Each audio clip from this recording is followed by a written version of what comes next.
Hello friends, कैसे हैं आप सब। स्वागत है आपका ब्लूम स्टडी सेंटर में। तो जितने भी स्टूडेंट्स हैं सेमेस्टर 2 का, ज़्यादातर सबका इंग्लिश कम्युनिकेशन पड़ गया। जिनका हिंदी है कमेंट कीजिए, मैं हिंदी बना दूंगा।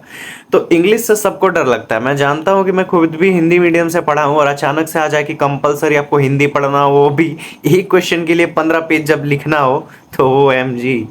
मैं समझता हूँ आपका कंडीशन, इसलिए आज का जो वीडियो है थोड़ा लंबा ज़रूर होगा, लेकिन आप फुर्सत से एक मूवी के जैसे देखते हैं। तो मैं कोशिश किया हूँ इसमें बीच बीच में थोड़ा सा फनी जोक और एंटरटेनमेंट भी डाल दिया है, ताकि जब हम लोग पढ़ें तो मन लगा रहे। तो आप लगातार 1 घंटा जैसा जितना भी टाइम लगता है आप इसको निकाल करके पढ़िए। इसको अच्छे से देख लीजिए, A to Z कंसेप्ट आपका क्लियर हो जाएगा, टेंशन आपका खत्म। तो बिना देरी के हुए सबसे पहले हम लोग सिलेबस देख लेते हैं। सिलेबस देखने के बाद मैं बताऊंगा आपको पूरा सिलेबस का जितना टॉपिक है सबका इंग्लिश में जो है नोट्स लिखाऊंगा, साथ ही साथ उसको हिंदी में समझा भी दूंगा। इतना इजीली आपको समझाने वाला हूं कि आज आप बिना कमेंट किए नहीं जाने वाले हैं। अच्छा लगेगा जरूर कमेंट कीजिएगा, जहां से आपको समझ में आता है कमेंट कीजिएगा। सबसे पहले यूनिट 1 देखते हैं क्या है। इंग्लिश मेरा भी वीक है, तो थोड़ा सा आप लोग सपोर्ट कीजिए। मैंने कोशिश किया उसको इजी बनाने का। फर्स्ट है what is communication, define and aspects. Okay, then unit 2 में है रीडिंग कॉम्प्रहेंशन। ठीक है, क्या है कंफरेशन, कंफ्रेशन और नोट मेकिंग एंड समराइजिंग क्या होता है। उसके बाद है short composition, notice, advertisement, poster, invitation, ये सब क्या होता है।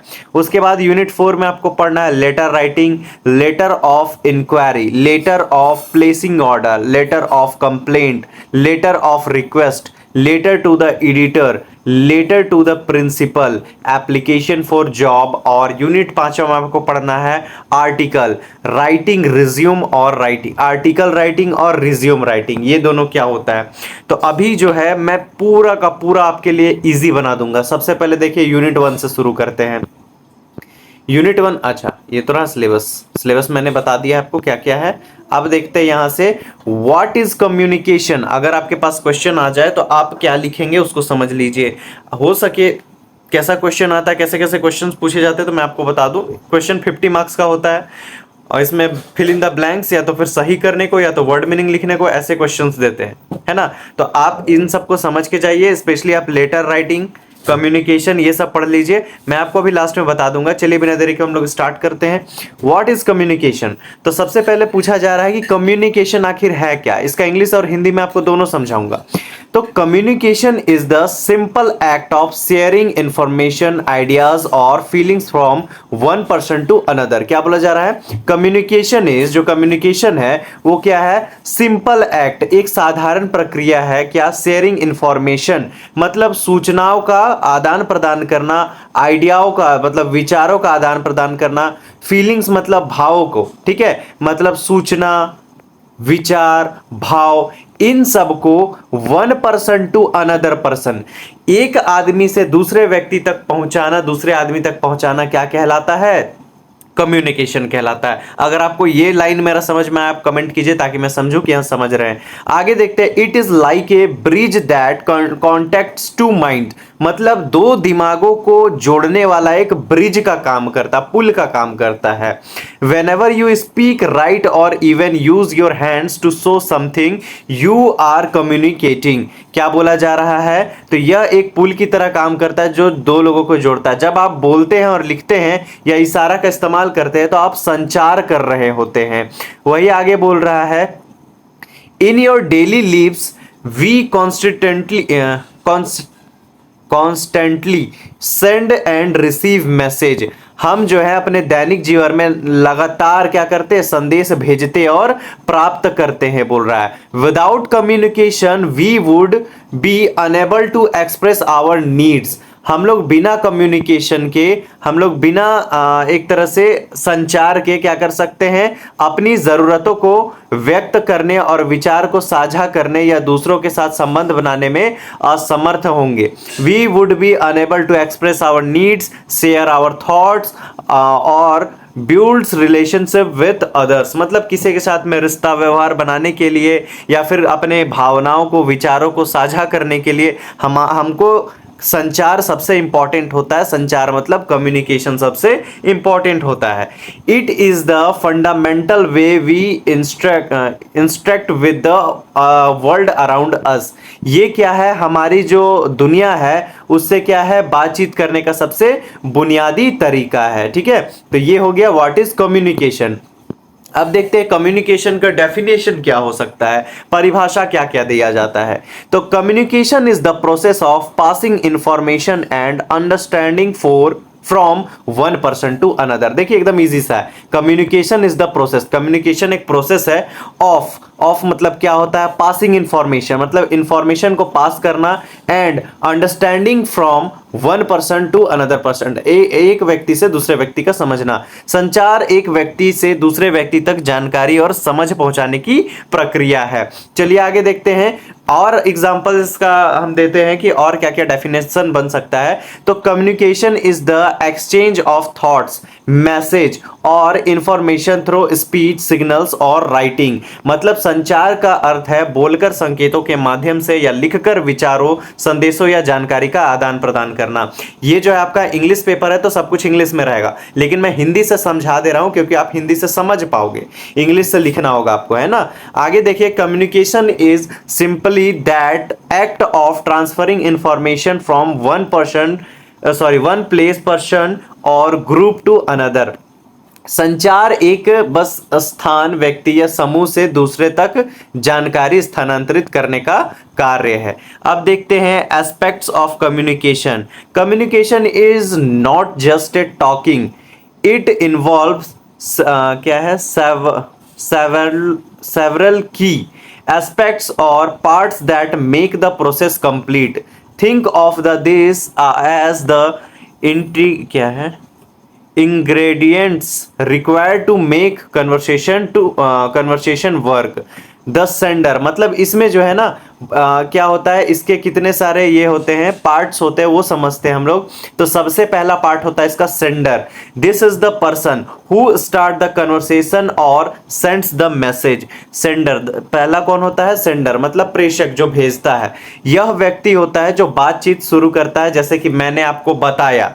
देखिए कम्युनिकेशन ना अलग अलग स्टेप्स में चलता है। सबसे पहले मेरे पास कोई जानकारी मैं आपको बता रहा हूं, पहला बताने के साथ साथ दूसरा कुछ ना कुछ इंफॉर्मेशन होगा जो मैं बताने वाला व्यक्ति, मेरे द्वारा दिया जाने वाला इंफॉर्मेशन, और इस इंफॉर्मेशन को पहुंचाने वाला एक माध्यम लाइक यूट्यूब। और उसके बाद जो व्यक्ति सुन रहा है ये है वो व्यक्ति, ठीक है, श्रोता। और उसके बाद वो व्यक्ति क्या करेगा, आपको अच्छा लगा वीडियो तो आप कमेंट कीजिए यहां, तो कमेंट क्या कहलाएगा, फीडबैक। तो सोचिए 5 प्रोसेस यहां पे मैंने खुद गिना दिया। अब देखिए और क्या क्या पता चलता है। एक सेंडर जो सेंड किया, दूसरा the message, this is the actual information through और फीलिंग्स बीइंग शेयर्ड, मतलब संदेश, यह वह वास्तविक जानकारी, विचार या भावना है जिसे साझा किया जा रहा है। उसके बाद है तीसरा चीज क्या, द चैनल। चैनल का अर्थ होता है जैसे यूट्यूब चैनल नहीं, अगर वीडियो अच्छा लग रहा है तो सब्सक्राइब कीजिए, ठीक है, जल्दी से। This is the path used to send the message like speaking,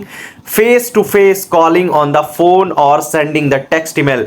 दोस्तों तो आज मैं काफी निराश हूं। देखिए एक तरह से यहाँ क्या हो रहा है, मैं आपको खुद का चेहरा दिखा पा रहा हूं, है ना, और अपनी भावनाओं को व्यक्त कर रहा हूं, तो ऐसा लग रहा है जैसे मैं आपके सामने बैठ के बता रहा हूं, ठीक है। तो वही बोला जा रहा है, this is the path used to send the message. यह संदेश भेजने के लिए इस्तेमाल किया जाने वाला एक रास्ता है, जैसे आमने सामने बैठकर बात करना, फोन पर कॉल करना या टेक्स्ट ईमेल भेजना, या फिर आप जैसे मेरा वीडियो देख रहे हो। उसके बाद अगला कौन होता है, द रिसीवर, उसको ग्रहण करने वाला, प्राप्तकर्ता। This is the person who gets the message and tries to understand it. यह वह व्यक्ति जिसे संदेश मिलता है और वह उसे समझने की कोशिश करता है। तो मैंने क्या बताया आपको क्या करना है, जब भी कम्युनिकेशन के बारे में पूछे, आपको कम्युनिकेशन के बारे में कुछ बहुत 2-4 लाइन लिखना है। उसके बाद फिर आपको क्या करना है, इसका डेफिनेशन लिखना है, कम से कम 2 डेफिनेशन चिपका दीजिए। उसके बाद इसके जो एस्पेक्ट्स है, इसके जितने भी इसके जितने भी घटक हैं उनको लिखेंगे आप, मतलब लगभग पांचों को आप लिख दीजिए, रिसीवर मैंने बताया, फीडबैक, इन पांचों को लिख दीजिए, आपका खत्म communication. Feedback, this is the response given by the receiver to show that they understood और did not understand the message. Feedback क्या बोला जा रहा है, यह प्राप्तकर्ता द्वारा दी गई प्रतिक्रिया है जिससे पता चलता है कि उन्होंने संदेश समझा या नहीं समझा। नेक्स्ट क्वेश्चन हमारा बनता है, what is communication important. Extra note, अच्छा हाँ, आप नोट्स में इंक्लूड कर सकते हैं इसको। इसमें क्या बताया जा रहा है, कम्युनिकेशन क्यों इंपॉर्टेंट है। व्हाट बोला मैंने, सॉरी, तब मैं कंफ्यूज हो रहा था। Why is communication important, communication क्यों आवश्यक है। Communication is important because it avoids confusion. Communication क्या है, यह भ्रम को दूर करता है। When we share our thoughts clearly we can solve problem. जब हम लोग अपनी बातों को क्लियरली रखते हैं तो हमारा बहुत सारा प्रॉब्लम सॉल्व होता है। लर्न न्यू थिंग्स, नई चीजें सीखने को मिलती है। And work together effectively in A team, और एक समूह संगठन में हम लोग अच्छे से काम कर सकते हैं। Whether it is in a classroom or a job interview, good communication skill help your express your personality and talent to other। मतलब अगर किसी जॉब में या स्कूल में या किसी कोचिंग सेंटर में कहीं भी अगर हम क्या कर रहे हैं, अगर एक अच्छा कम्युनिकेशन स्किल से रह रहे हैं तो वहां पर में हमको एक अच्छा इंप्रेशन मिलता है, अच्छा अपॉर्चुनिटी मिलता है। ठीक है, एक चीज है ना कि आप किसी भी लाइक टीचिंग वाले जॉब में ही आप देखो तो यहां पर में आपका एजुकेशन ज्यादा इंपॉर्टेंट हो ना हो, लेकिन आपका कम्युनिकेशन स्किल अच्छा होना चाहिए। बहुत सारे लोग होते हैं बहुत बड़ी बड़ी डिग्री लिए होते हैं, लेकिन जब वो लोग पढ़ाना शुरू करते हैं व्हाट इज रीडिंग कम्प्रीहेंशन, आपको मजा नहीं आएगा, आपको बोरिंग लगेगा। लेकिन बोलने का जो तरीका है कम्युनिकेशन, वो एकदम तगड़ा होना चाहिए। इसलिए आप लोग को पढ़ाया जा रही है कम्युनिकेशन इंग्लिश। ठीक है ना, इंग्लिश जो है, जब हिंदी कोई भी लैंग्वेज हो, कम्युनिकेशन आपका अच्छा होना चाहिए। बात जब आप करो तो लगे कि हाँ कोई समझदार आदमी बात कर रहा है। जैसे मैं एक नॉर्मल वे में आपको पढ़ के बताता हूं, व्हाट इज रीडिंग कम्प्रीहेंशन। ठीक है, क्या है कंफरहेशन, कंपरहेशन। ये जो कंपरहेशन है, कंप्रीहेंशन, ये जो कंप्रीहेंशन है, ये एक तरह से इसको अगर मैं पढ़ूं तो reading comprehension means reading a text और paragraph and understanding its real meaning.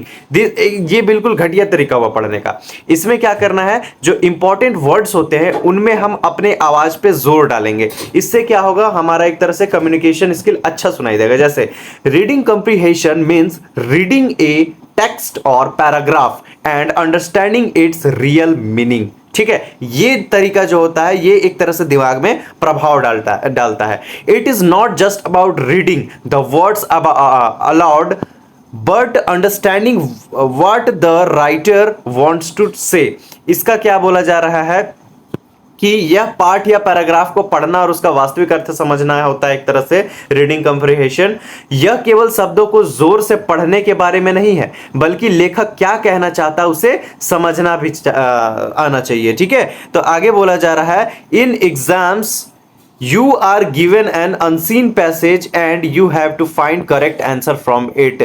आपको अनदेखा गद्यांश दिया जाता है और उसको आपको समझ करके सही उत्तर ढूंढना पड़ता है। उसी तरह से वही है आपका कंप्रीहेंशन। ठीक है, अब कंप्रीहेंशन में व्हाट इज नोट मेकिंग, इसके अंदर नोट मेकिंग क्या होता है। नोट मेकिंग मतलब नोट बनाना, सब जानते हैं, चलिए समझते हैं। Note making is a useful skill where we write down the most important points from a long text in a short format. Since we cannot remember everything we read, we write main ideas using headings and bullet points. We do not use long sentence here. Instead we use short words। अच्छा sorry, मैं तो हिंदी बोल गया। Note making is useful skill, क्या बोला जा रहा है, ये एक तरह का बहुत ही जरूरतमंद स्किल है, कहने का मतलब उपयोगी स्किल है। We write down the most important points. हम लोग क्या करते हैं, इसमें सबसे महत्वपूर्ण वाला जो पॉइंट होता है उसको शॉर्ट फॉर्मेट में लिखते हैं, छोटे छोटे फॉर्मेट में लिखते हैं, या तो फिर लॉन्ग में भी। ठीक है, सॉरी, जो लॉन्ग होता है उसको शॉर्ट बना के लिखते हैं। Since we cannot remember everything we read, हम लोग क्या बोला जा रहा है, जब हम लोग याद नहीं रख सकते हैं तो क्या करते हैं, हम लोग उसको पढ़ते हैं। We write main ideas using headings and bullet points. हम लोग क्या करते हैं, जब हम लोग याद नहीं रख पाते हैं तो बुलेट पॉइंट का उपयोग करते हैं, मुख्य विचार लिखते हैं। ठीक है, मेन चीज को हाईलाइट करते हैं। We do not use long sentence here, क्या बोल रहा है, यहां हम लंबे वाक्यों का उपयोग नहीं करते। Instead we use short words, बल्कि छोटे शब्दों का हम लोग उपयोग करते हैं। नेक्स्ट है व्हाट इज समराइजिंग। समराइजिंग मतलब क्या होता है, मेरे बुक में बहुत लंबा स्टोरी है, उसको हम शॉर्ट करके लिख दिए। जैसे आप कैरेक्टर स्केच पढ़ते होंगे, क्लास 10 जैक बोर्ड से पढ़ने वाले बच्चों सबको याद होगा, right the character sketch on Eswaran, ठीक है, right the character sketch on भोली, मटिल्डा। ये अलग अलग टॉपिक्स था। ये क्या बताता था, पूरे कहानी में किसी एक व्यक्ति के चरित्र का चित्रण करना है, मतलब उसके बारे में आपको एक्सप्लेन से लिखना है। तो एक तरह से क्या करते हैं, उस व्यक्ति का जो पूरा स्टोरी है उसको हम लोग शॉर्ट में लिखते हैं, समराइज करके, ठीक है। तो वही है summarising. Summarising means talking a large piece of writing and making it very short. मतलब क्या है, यह एक समराइजिंग का सीधा सा अर्थ क्या है, किसी बड़े लेख को लेकर उसे बहुत छोटा करना क्या कहलाता है, आपका समराइजिंग कहलाता है। बोला जा रहा है usually 1/3 of its original length, मतलब एक ओरिजिनल लेंथ का 1/3 हिस्सा। A summary includes only the main points and leaves out examples और रिपीटेड लाइंस। इसमें क्या करते हैं हम लोग, बार बार जो आने वाला पंक्ति है, रिपीट होता है, उसको छोड़ देते हैं। जैसा पोयम में होता है ना बार बार रिपीट, वो सब छोड़ देते हैं। मुहावरा होता है, भावनाएं होती है कि मेरा हृदय मानो आज एक नदी सा बन गया हो, इस तरह फालतू वर्ड नहीं। जो फैक्ट है फैक्ट है, लड़का उदास है उदास है, कबीर सिंह बन गया कबीर सिंह बन, बात खत्म, ठीक है। ज्यादा लंबा नहीं खींचा जा सकता है। आगे बोला जा रहा है you must write it in your own words using proper complete sentence. आप अपने शब्दों का प्रयोग कर सकते हैं और सेंटेंस को कंप्लीट कर सकते हैं। गाइज प्लीज सब्सक्राइब कर दीजिए। हजारों लोग आप लोग देखते हैं बट सब्सक्राइब एक भी नहीं मिलता है। ज्यादा से ज्यादा 15-20 सब्सक्राइब ऐसे मिलते हैं। मैं आप लोगों के लिए ही कर रहा हूं, सेमेस्टर 2 में भी करा रहा हूं, सेमेस्टर 3 में मेरा जिम्मा है पूरा का पूरा A to Z। चाहे आप साइंस चाहे आप पॉलिटिकल साइंस से हो, हिस्ट्री से हो, ज्योग्राफी से हो, हिंदी से हो, आपको केवल अपना पेपर का नाम कमेंट करना है, बस मेरे ऊपर छोड़ देना, ठीक है। चलिए आगे देखते हैं नोटिस। अब पढ़ेंगे हम लोग नोटिस। समराइजिंग पढ़ लिए, अब नया चीज पढ़ेंगे कि नोटिस क्या होता है। ये अलग चीज हो गया, ठीक है। उधर खत्म, ये नया क्वेश्चन स्टार्ट होता है भैया नोटिस क्या है, what is a notice. A notice is a very short and formal piece of writing used to give an important information to group of people। मतलब सूचना एक बहुत ही छोटा औपचारिक लेख होता है जिसका उपयोग समूह को महत्वपूर्ण जानकारी देने के लिए किया जाता है। It is usually pinned on notice board in school. ये ज्यादातर आपको कहां दिखेगा, स्कूल का नोटिस बोर्ड में दिखेगा, कॉलेज और ऑफिस में दिखेगा।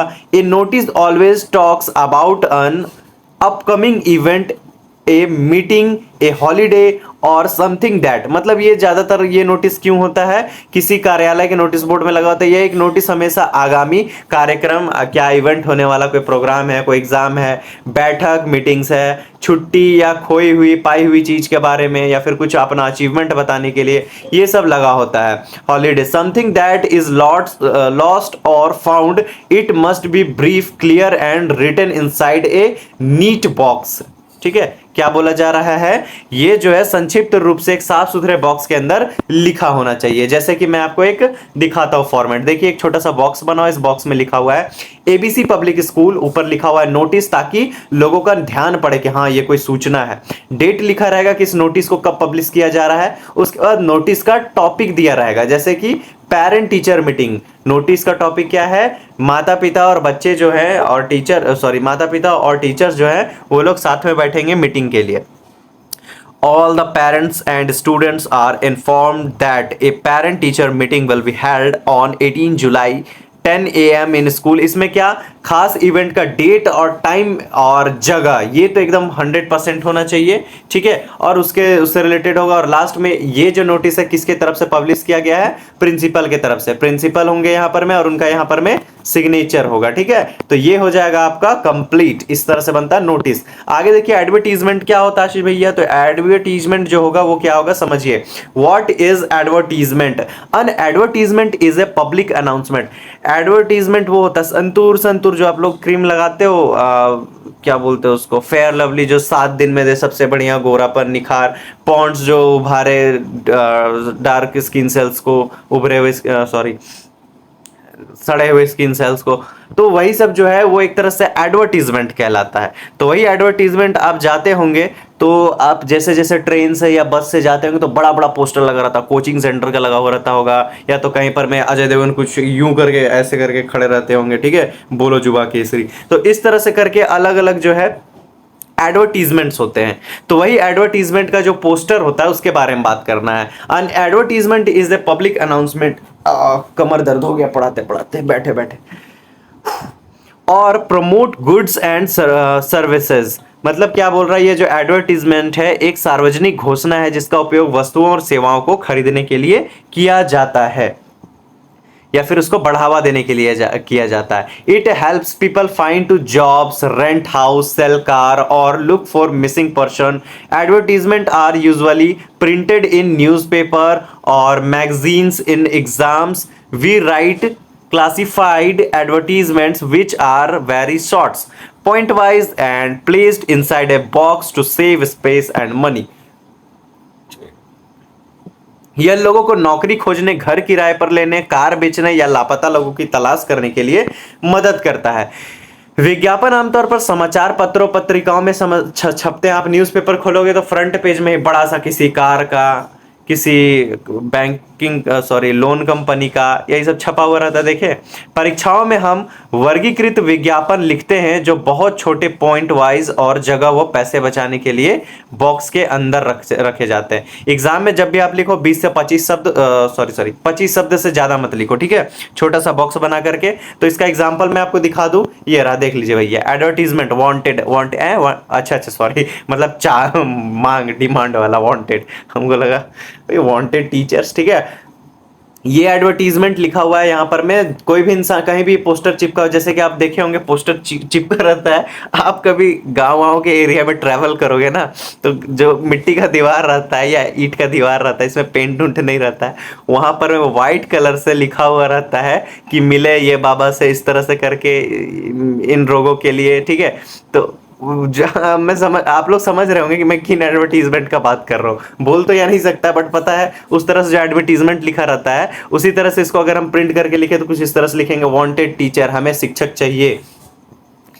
क्या बोला जाए, required trained and experience teacher of PGT TGT and primary classes. मतलब यहां पर मैं साफ शब्दों में रिक्वायर्ड मतलब क्या उनको चाहिए उस टीचर में, ट्रेंड होने चाहिए, एक्सपीरियंस उनको होना चाहिए, टीजीटी पीजीटी क्लियर होना चाहिए, प्राइमरी क्लासेस लेने चाहिए। उसके बाद उस सब्जेक्ट लिख दिया, मतलब आपका जो मेन डाउट रहता है कि अरे इस जॉब के लिए अप्लाई करना है, पता नहीं कितना पढ़ा होना चाहिए, पता नहीं इसमें कौन सा सब्जेक्ट लेगा, पता नहीं कितना सैलरी देगा, सब यहाँ पर में लिखा रहेगा। क्या बोल रहे, सब्जेक्ट क्या मांगा है वो लोग कि इंग्लिश का टीचर चाहिए भैया, मैथ, सोशल साइंस और साइंस वाले चाहिए, बाकी टीचर्स हमको नहीं चाहिए, तो वो लोग अप्लाई भी मत कीजिए। क्वालिफिकेशंस क्या, एज पर सीबीएसई नॉर्म्स, ठीक है। उसके बाद एक्सपीरियंस क्या चाहिए, तो लगभग 2 साल का झेलाया हुआ काम किया हुआ होना चाहिए। सैलरी, अट्रैक्टिव सैलरी फॉर क्या है, डिसर्विंग कैंडिडेट्स, मतलब अगर आप लोग अच्छा परफॉर्म करते हैं तो आपको एक अट्रैक्टिव आकर्षक सैलरी दिया जाएगा, ठीक है, वाह nice. Apply with in 7 days with complete resume and document. आपको क्या करना है, 7 दिन के अंदर में कंप्लीट रिज्यूम एंड डॉक्यूमेंट के साथ में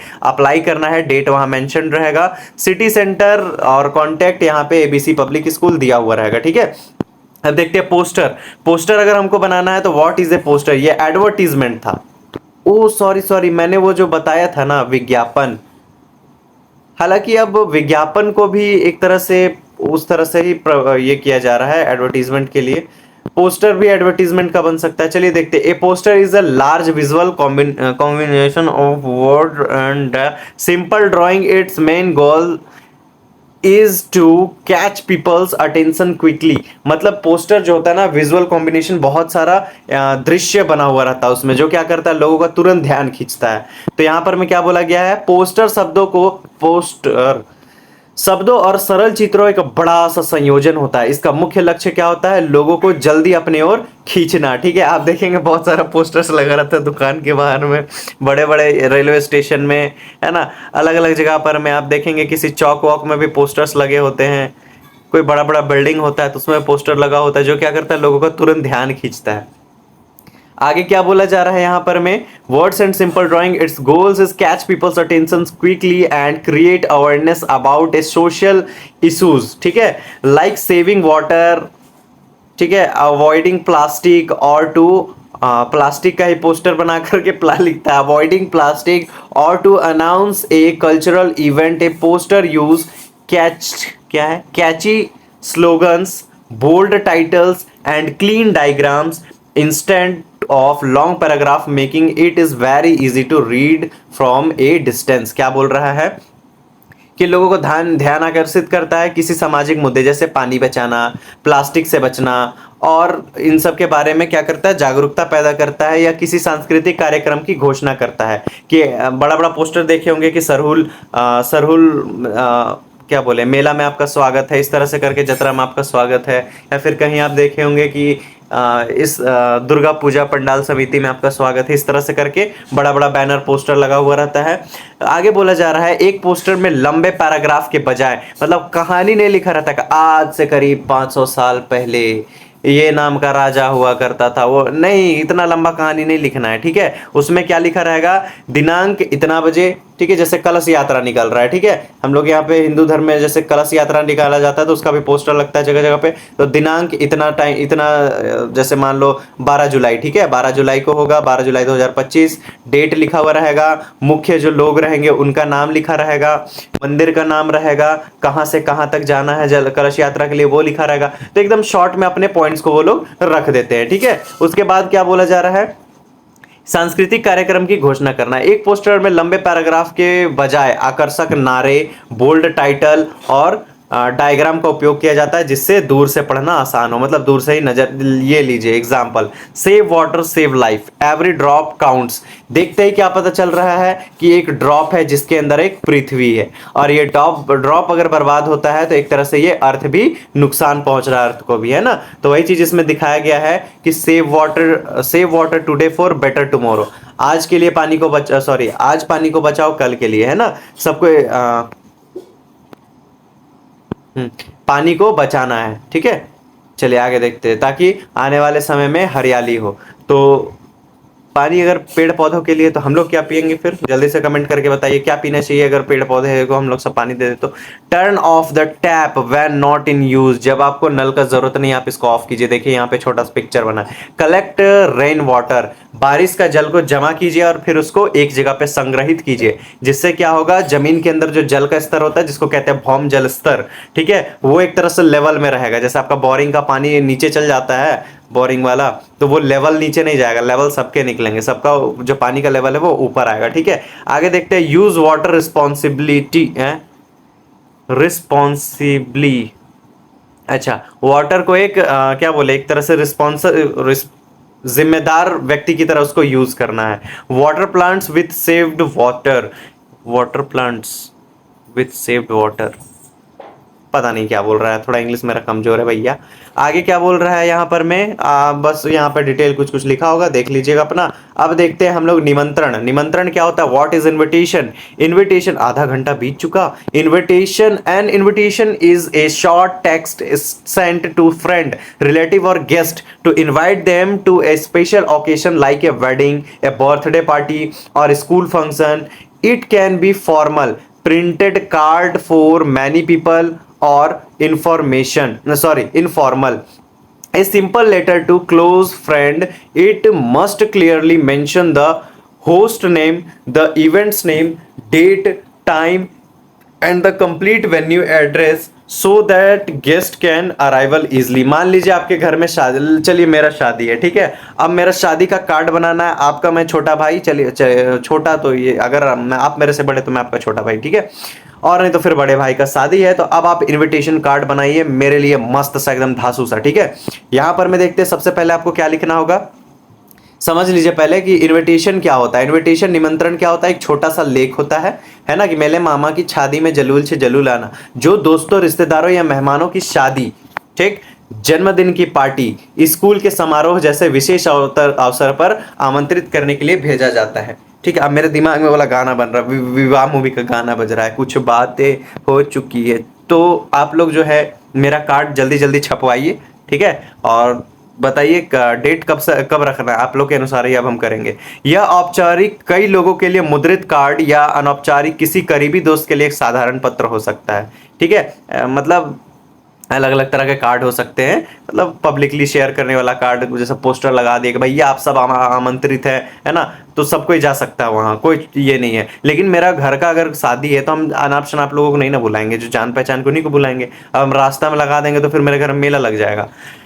आगे देखते हैं, इसमें मेजबान का नाम मतलब मेरा नाम होगा, ठीक है, और किसका नाम होगा वो तो पता ही है। कार्यक्रम का नाम कि मेरा शादी कब है, तारीख समय और पूरा पता, तारीख होगा और कितने बजे मेरा शादी हो रहा है ये भी मेंशन कीजिए प्लीज। मेरा शादी का कार्ड मेरे कमेंट में बना दीजिए। समय और पूरा पता स्पष्ट रूप से लिखा होना चाहिए। क्या होगा उसमें, समय होगा और पूरा एड्रेस लिखेंगे। शादी का एड्रेस कहीं और लिख देंगे, मतलब लाइक मंदिर में शादी कर रहे हैं, एड्रेस कहीं और का दे देंगे, ताकि इससे क्या होगा, खाना कम बनवाएंगे, खाना बचेगा चाहिए, ताकि मेहमान आसानी से नहीं पहुंच सके, ठीक है, सॉरी पहुंच सके। तो मेरे अकॉर्डिंग जैसा मेरा थॉट है कि कहीं और का एड्रेस डाल देंगे तो नहीं पहुंच सके। ये रहा नहीं बर्थडे पार्टी का, छोड़ दीजिए, कोई बात नहीं। मेरा शादी कार्ड आप लोग यहाँ पर में बना दीजिए, तब मैं आप लोगों को वेरीफाई कर दूंगा कि कितना मार्क्स आपका एग्जामिनेशन में आने वाला है। अब लेटर टू इंक्वायरी, पूछताछ के लिए पत्र, कंप्यूटर कोर्स की जानकारी के लिए। अब देखिए शादी तो आप लोग करवा दे रहे भाई, काम धाम तो कुछ आना चाहिए, तो अब हमको क्या करना है, कंप्यूटर का कोर्स करना है। क्या सर आप कंप्यूटर कोर्स कर लीजिए और कुछ बहुत फोटोकॉपी मार मार के जिंदगी चलाइएगा, ठीक है। तो चलिए English example.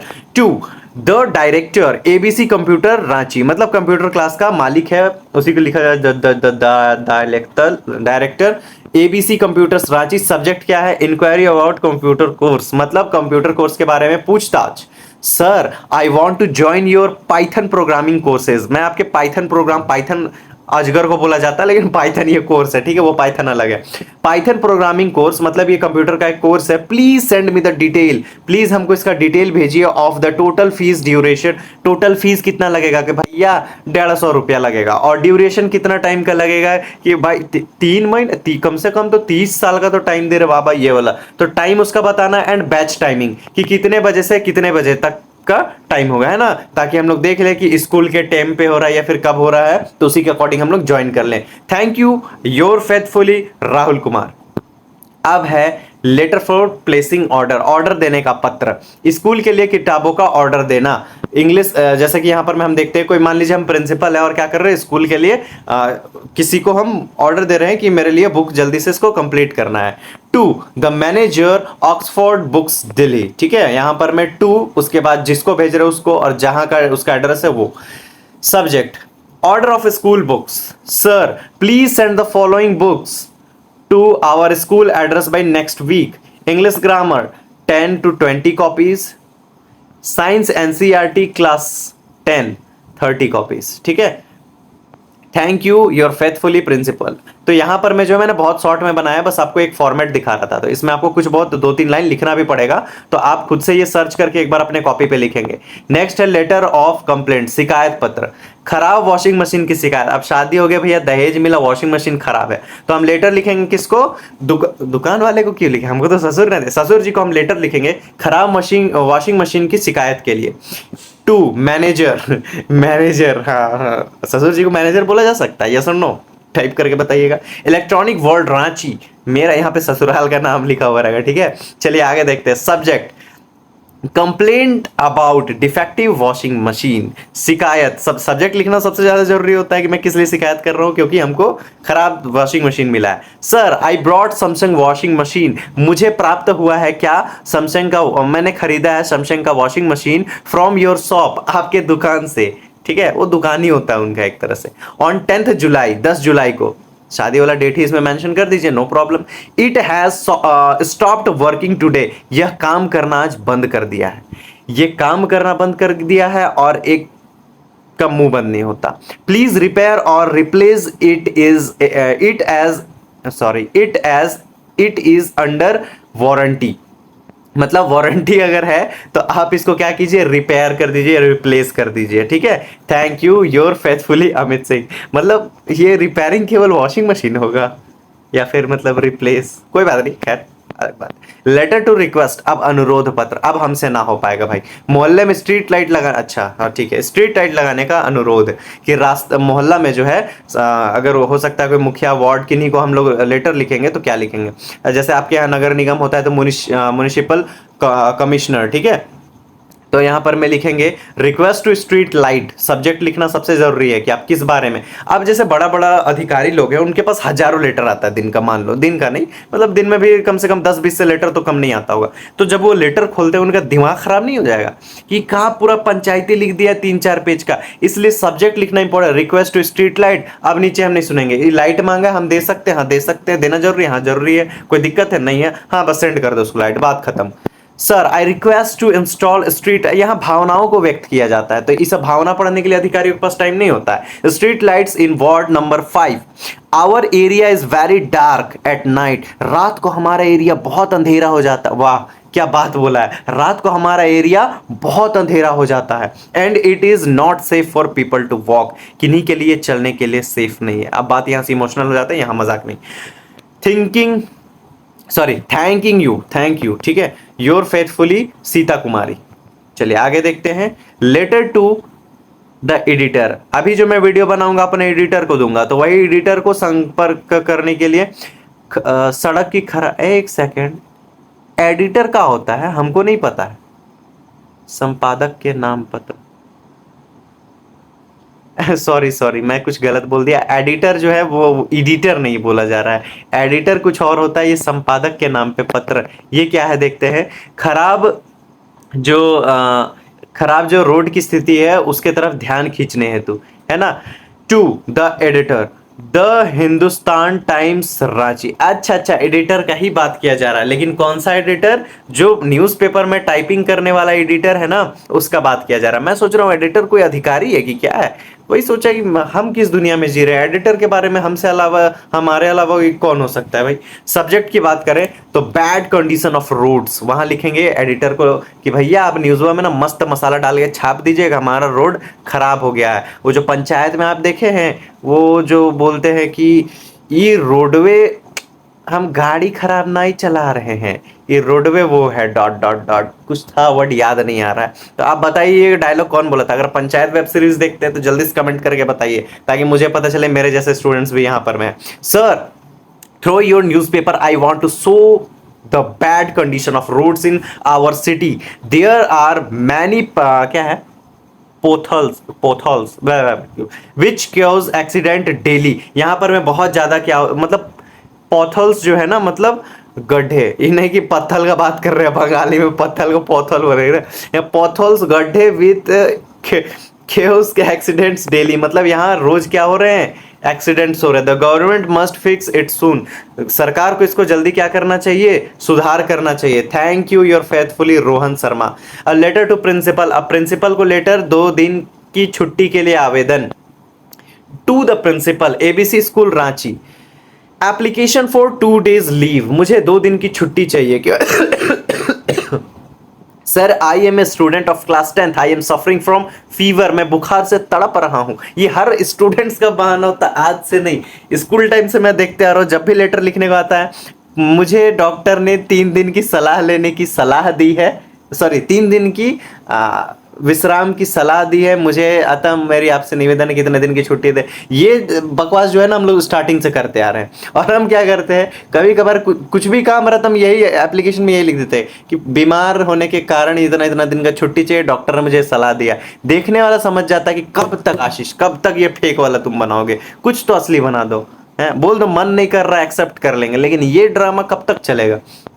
I am a student of class 10th. I am suffering from fever, so I cannot come to school today and tomorrow. Kindly grant me leave for 2 days. ठीक है, आगे देखते हैं। Thanking you your obediently Anjali Sharma. मैं आपको बस question बता रहा हूँ, आपको आंसर खुद से बनाना है, इसको थोड़ा लॉन्ग लिखना है। इतना लिख के आ जाओगे, आप लोग को तो डांट पड़ेगा ही, आप लोग से तो गुस्सा होगा ही। सबसे पहले तो ये पूछेगा भैया कहाँ से तुम लोग पढ़ के लिखा है बताओ, मेरा ज्यादा इंसल्ट होगा। इतने अच्छे समझा रहा हूं, मेरा अपमान मत कराइएगा। अब है एप्लीकेशन फॉर जॉब, नौकरी पाने के लिए, इंग्लिश टीचर की नौकरी के लिए आवेदन मैं तो मांग नहीं सकता भाई, जैसा मेरा इंग्लिश इतना घटिया। The director XYZ public school, application for the post of English teacher, कि भैया मैं मैथ्स टीचर हूं, आप लोगों को पता नहीं होगा, पढ़ाता आर्ट्स हूं लेकिन हूं मैथ्स टीचर, और लेकिन पढ़ भी रहा हूं आर्ट्स, हूं मैथ्स टीचर। क्लास 10th में जब लास्ट टाइम थे तब मैथ्स पढ़े, और अभी भी हम मैथ्स ही पढ़ा रहे हैं। सर विथ रेफरेंस, स्कूल में मैंने आज तक कभी भी सोशल साइंस के सब्जेक्ट लाइक हिस्ट्री, पॉलिटिकल, ये सब नहीं पढ़ाया। जिस दिन पढ़ा दिया उस दिन तो मजा ही आ जाए, क्योंकि मैं स्पेशली उसी का टीचर हूँ। यहाँ पर मेरे 300-400 वीडियोस पढ़े उसी के। स्कूल में बस नहीं पढ़ाता, ठीक है, किसी को पता भी नहीं होगा शायद।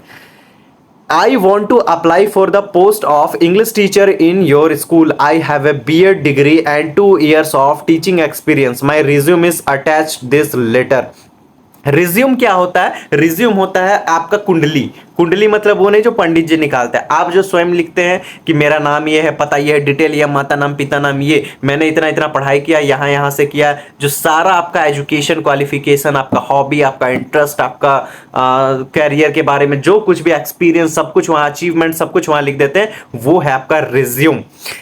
आगे देखते हैं। थैंकिंग यू मतलब यहाँ पर मैंने रिज्यूम अटैच कर दिया है, मुझे बीएड किया हुआ है मैंने 2 साल का और टीचिंग एक्सपीरियंस भी है, तो हमको जॉब दीजिए, ये लिखा गया है। चलिए अब देखते हैं आर्टिकल राइटिंग क्या होता है। लेख लेखन, आर्टिकल राइटिंग क्या होता है? सबसे पहले इसमें क्या होता है? टाइटल और heading. Right A Kainchi and beautiful heading at the top. Article writing में क्या करना, ये अलग अलग क्वेश्चन है। सबसे ऊपर एक आकर्षक सुंदर हेडिंग लिखना है, एकदम ब्यूटीफुल सा।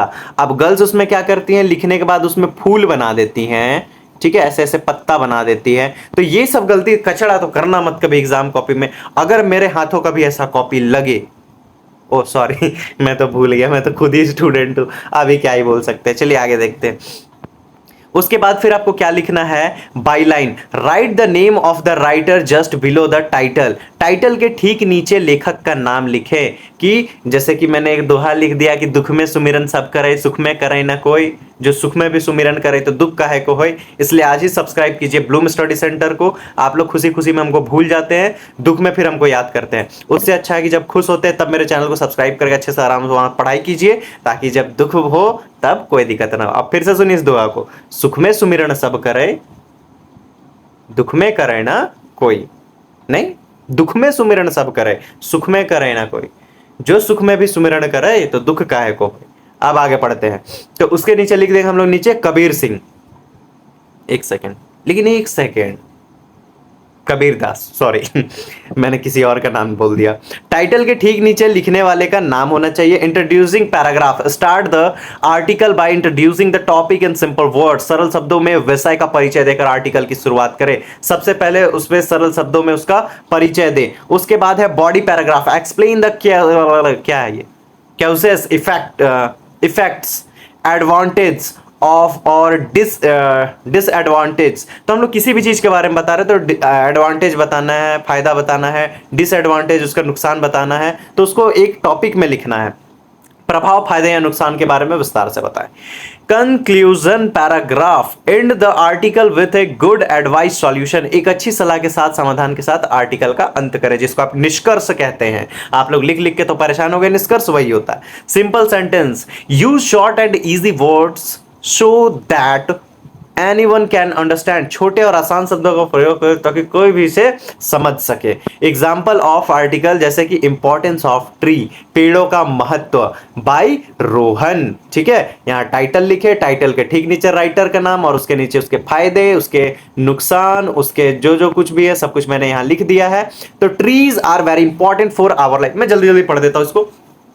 Trees are very important for our life on earth. They are called the green lungs of our planet. हमारे धरती का ये पेड़ क्या कहलाते हैं? फेफड़ा। They give us oxygen to breathe and take in carbon dioxide. वो क्या करते हैं? हमें ऑक्सीजन देते हैं और ऑक्सीजन हम लोग ले लेते हैं, और हम लोग कार्बन डाइऑक्साइड छोड़ते हैं, उसको वो लोग ले लेते हैं। तो ये हमारे लिए बहुत ही अच्छा साइकिल होता है। Without trees we cannot imagine life. बिना पेड़ों के जीवन संभव नहीं है। Right also given us many useful things like fruits, wood, medicines and shadow। मतलब छाया मिलता है, लकड़ी मिलता है, फल मिलता है, दवाइयां मिलती है, औषधियां मिलती है। They bring rain and keep our, ये क्या करते हैं? बारिश भी इन्हीं के कारण होता है, और ये हमारे इन्वायरमेंट को कूल रखते हैं, ठंडा रखते हैं। आप शहरों में जाइएगा बहुत ज्यादा तगड़ा गर्मी लगता है, रीजन क्लाइमेट वहां का ठंडा नहीं है, वहां पेड़ पौधे नहीं है। कूल एंड क्लीन रखता है। और अब शहर में जाइएगा तो कहीं नाली का स्मेल आ रहा है, कहीं से धूल का स्मेल आ रहा है, एकदम हल्का सा भी कहीं पर में कुछ होता है, बारिश हल्का भी बहुत गंदा स्मेल करता है। लेकिन आप गांव में आओ तो गांव में आपको गांव, इस्माइल का गांव तो गांव का तारीफ नहीं कर सकते हम इस्माइल के मामले में, रहने दीजिए। They are also home to many birds and animals. गांव वाले कितने लोग भी हैं जल्दी से कमेंट कीजिए, यस भैया मैं भी गांव से हूं, जल्दी बताइए कौन कौन गांव से है।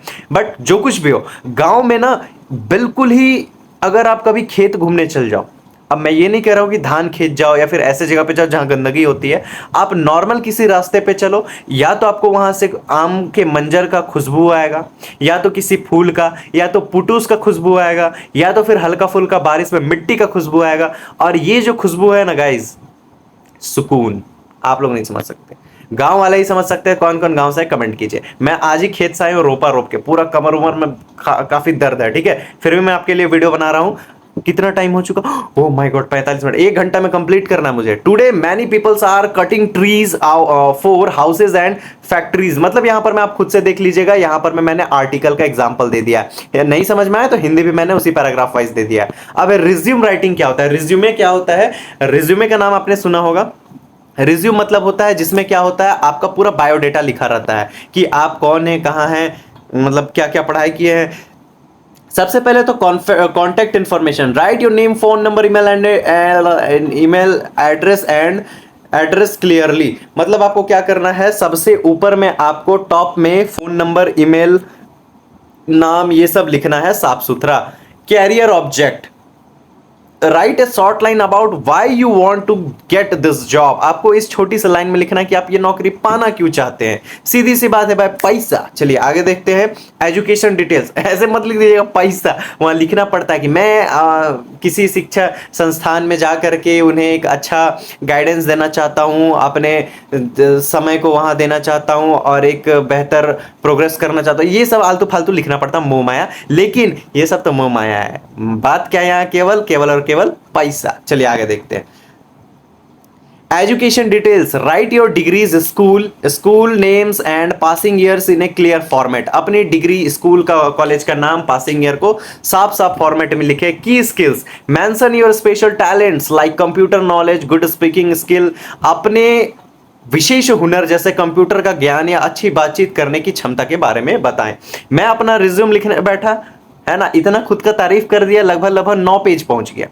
और उतना में मेरे पास टाइम निकल रहा था, कुछ काम के लिए जाना था, तो वही 9 पेज में मैंने अपना रिज्यूम कंप्लीट किया। और फिर जब मैं खुद अपना रिज्यूम को देखा तो मुझे लगा कि शायद किसी को रिज्यूम दिखाना बेवकूफ़ी है, क्योंकि इतना ज़्यादा मेरे पास डिटेल्स है। मैं एक मार्शल आर्टिस्ट भी हूँ, 3 बार इंटरनेशनल चैंपियनशिप खेला है मैंने, 2 मेरे पास इंटरनेशनल ब्रोंज है, 1 मेरे पास सिल्वर है, ठीक है। तो ये इंटरनेशनल है, स्टेट अलग, नेशनल्स अलग, किक बॉक्सिंग का अलग, कराटे में अलग, ठीक है। उसके बाद फिर स्कूल्स में बहुत सारे मैंने पढ़ाए हैं, मार्शल आर्ट्स भी सिखाता हूँ, पढ़ाता हूँ, एडिटर भी हूँ। उसके बाद फिर बहुत सारा ब्राउजिंग वगैरह भी मुझे आता है। तो जब मैंने ये सब अपना डिटेल्स लिखना शुरू किया, मेरे पास लगभग 30 से ज़्यादा सर्टिफिकेट्स, आप मेरे शॉर्ट वीडियो में देख सकते हैं, लगभग लगभग 12 मेडल्स हैं और 2 ट्रॉफीज़ हैं और 3 मेरे पास गेस्ट के रूप में मेरे को सम्मानित किया गया है, वो मोमेंटोज है, और एक ट्रॉफी नहीं, क्या बोले, एक अवार्ड है, ठीक है। तो बहुत सारे मेरे पास अचीवमेंट्स हैं। मैं उन सब के बारे में जब लिखने बैठ जाऊं तो मेरा दिमाग खराब हो जाता है। Work experience, if you worked anywhere before, right the company name and the period. अगर आपने पहले कहीं काम किया है तो उस कंपनी का समय अवधि लिखे कि मैंने इतना से इतना समय तक इस जगह पे काम किया।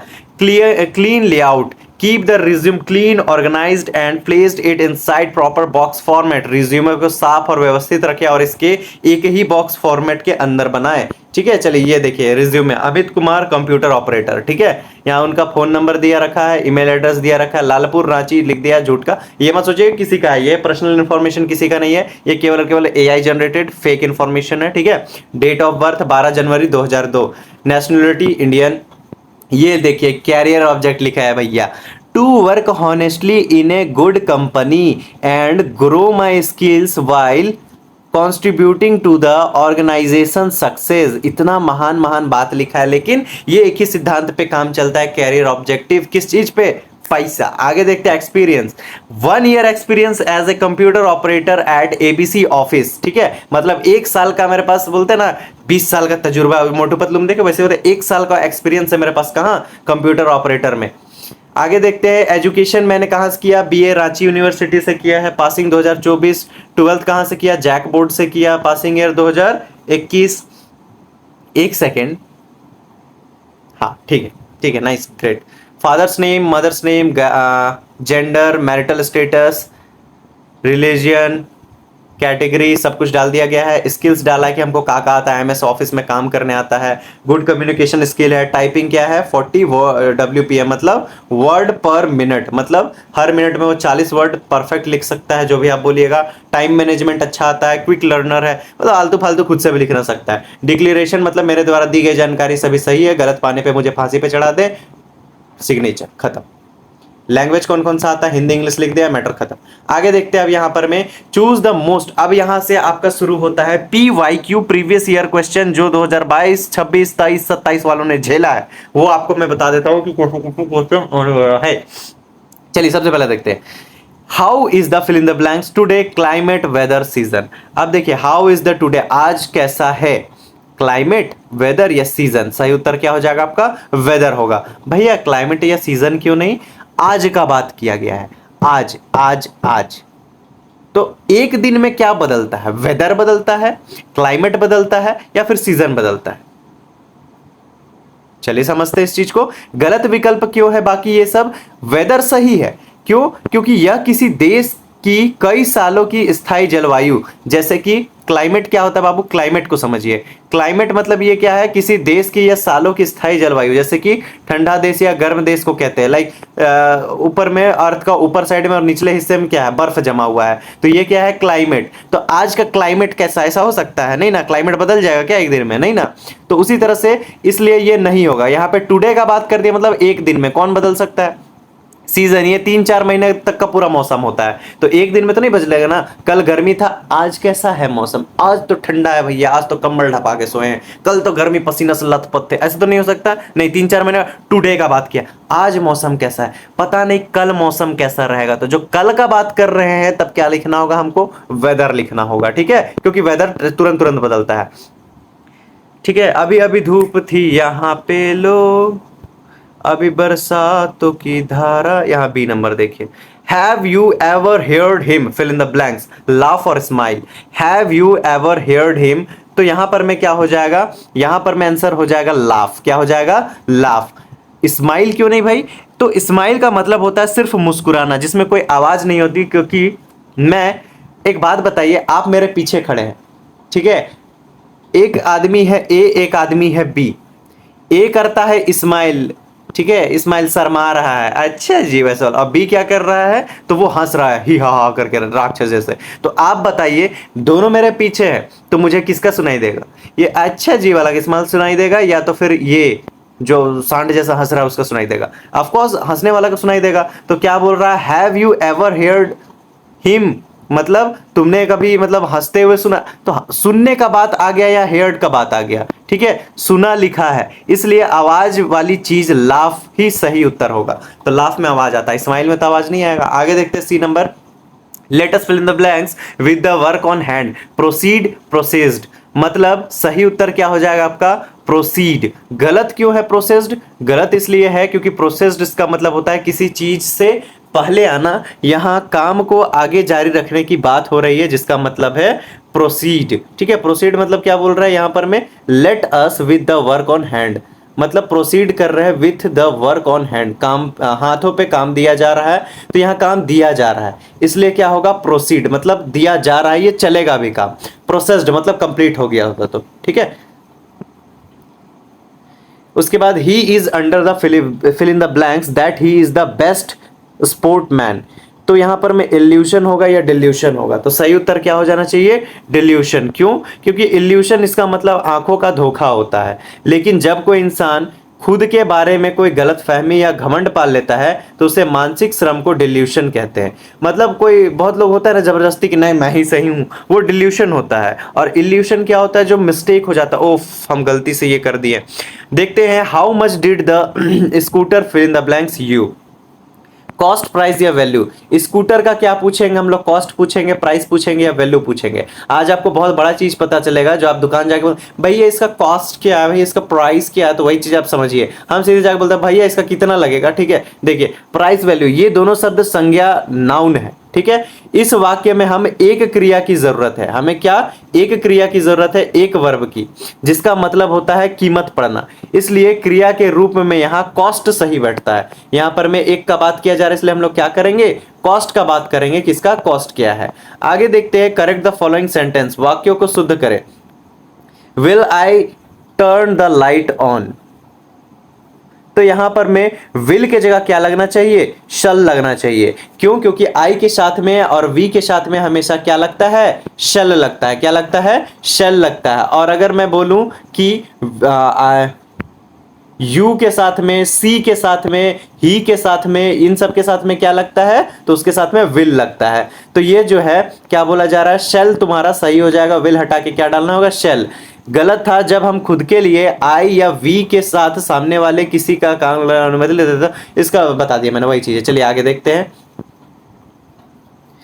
सी dislike me coming late, she dislike me coming late, she dislikes my coming late. मतलब क्या, ये गलत क्यों था, दो गलतियां थी। पहला था सी, एक वचन के साथ क्रिया में एस जो है यानी डिसलाइक्स होना चाहिए, मतलब एक वचन जब भी आएगा तो क्या करना है, डिसलाइक्स करना है।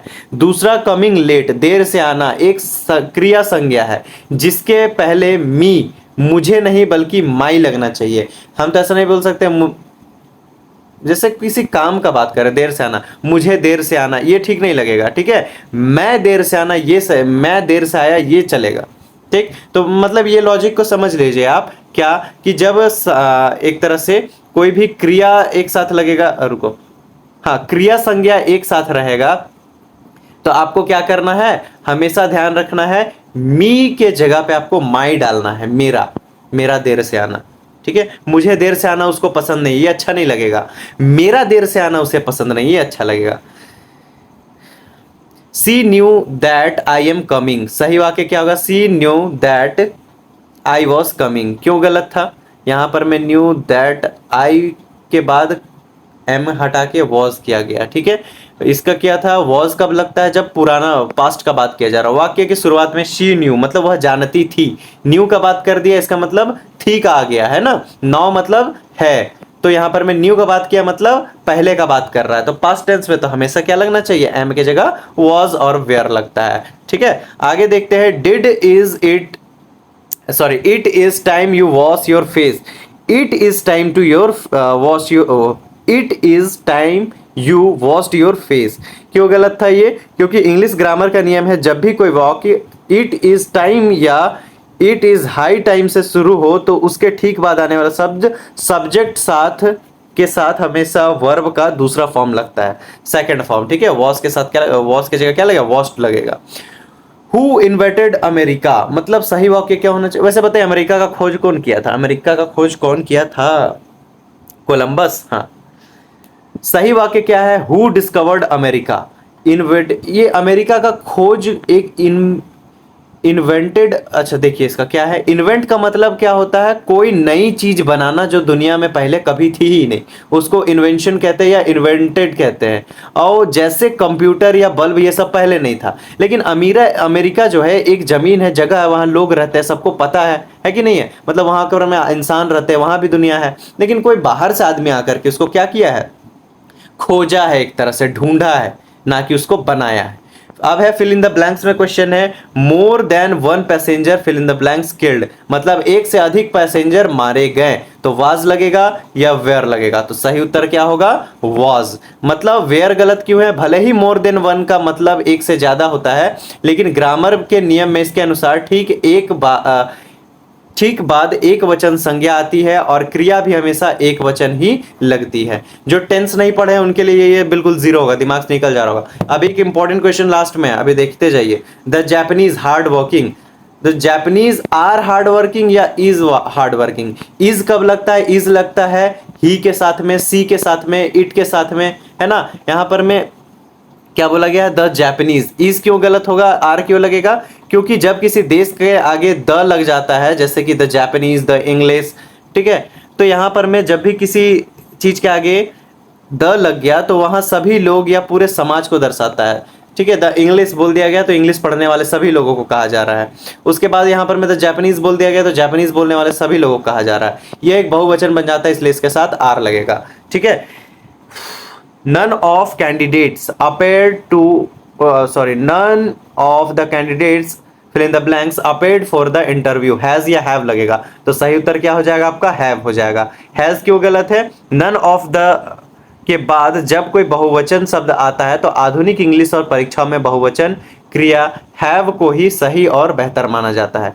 Your hair fill in the blanks turn grey, आपका जो बाल है वो क्या बदल गया है, क्या हैव या हैज लगेगा इसमें, तो यहां पर में हैज लगना चाहिए। हैव क्यों गलत है, इंग्लिश में हेयर बालों को एक समूह या अनगिनत चीज माना जाता है, अनगिनत चीजों के लिए हमेशा एक वचन माना जाता है, इसलिए इसके साथ हैज का प्रयोग होता है।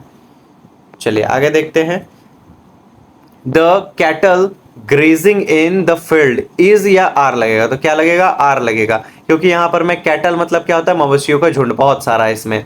चौथा प्रश्न है, ये आपको खुद करना है, क्या है, यू हैव, ये एग्जाम में पूछा गया क्वेश्चन है, you have found and expensive watch in your college playground, draft A notice, आपको एक नोटिस बनाना है, आप अपने स्कूल कैंपस में घड़ी पाए हैं, 50 वर्ड का एक इसके लिए ड्राफ्ट नोटिस तैयार करना जो कि नोटिस बोर्ड में लगा सके, स्कूल का नेम यहां पर में दिया गया है। सिलेबस के अनुसार ये प्रश्न आपका क्या है, यूनिट 3 से बन रहा है, ठीक है, यूनिट 3 से बन रहा है। इसमें कॉलेज के मैदान में एक घड़ी मिला है जिसको सूचना देने के लिए आपको एक ड्राफ्ट तैयार करना है, एक तरह से नोटिस बनाना है। तो ये क्या है, नोटिस राइटिंग का क्वेश्चन है, आपको नोटिस लिखना है इसके लिए कि भैया हमको एक घड़ी मिला है जो जिसका भी आके ले जाओ, इसके लिए एक नोटिस तैयार करना है। आगे देखते हैं, क्वेश्चन 5वां बनता है आपका, लॉन्ग क्वेश्चन क्या है, राइट द, पिछले बार आया हुआ क्वेश्चन है, previous year question, write the letter to your sister who is at home in village telling her about your first day in college, ठीक है, आपको अपनी बहन को बताना है कि आपका पहला दिन कैसा रहा कॉलेज का। Write a letter to the editor, मतलब दोनों में से किसी एक को बनाना। Hindustan Times complaining about bad roads and drains in your locality, wow nice. आपको जो मैंने बताया है, जितना भी बताया है लेटर राइटिंग, जिस जिस मैटर में, उन्हीं लेटर राइटिंग को आप अच्छे से पढ़ लीजिए।